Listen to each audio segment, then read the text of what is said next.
አደይ ድራማ ከፍተኛ ተወዳጅነት ያገኘችው ተዋናይት በእምነት ሙልጌታ ወይም የአደይ ገጸ ባህሪ በመላበስ በርካታ ኢትዮጵያውያኖችን ትኩረት የሳበች ተዋናይ አደይ ወይም በእምነት ሙልጌታ ትክክለኛ ስሟ በእምነት ሙልጌታ ማግባቷ የምታወስ ነው። አግብታ አንድ ልጅ መውለዷ የምታወስ ነው።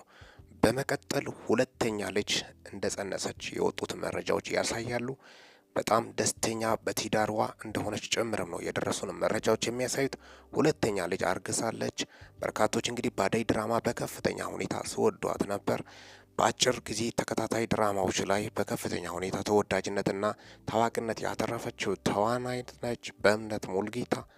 በትዳር ህይወቷ ደስተኛ እንደሆነች ሁለተኛ ልጅ እንደጸነሰች የወጡት መረጃዎችን በማስመልከትም ነው በርካቶችም እንኳን ደስ አለሽ በማለትም መልካም ምኞታቸውንና ደስታቸውን እየገለጹላት ይገኛሉ። ሚኪታቦር ኢንፎን ሰብስክራይብ በማድረግ ወቅታዊና አጫጭር እንዲሁም ሊደመጡ የሚገቡ ወሳኝ መረጃዎችን ያገኙ። ለሰዓታት ካሉኝ አጫጭር መረጃዎች ይመስላሉ። በወቅታዊና አጫጭር መረጃ እስከምንገናኝ ድረስ በያላችሁበት ዓለም ክፍል ሰላም ያቆያችሁ።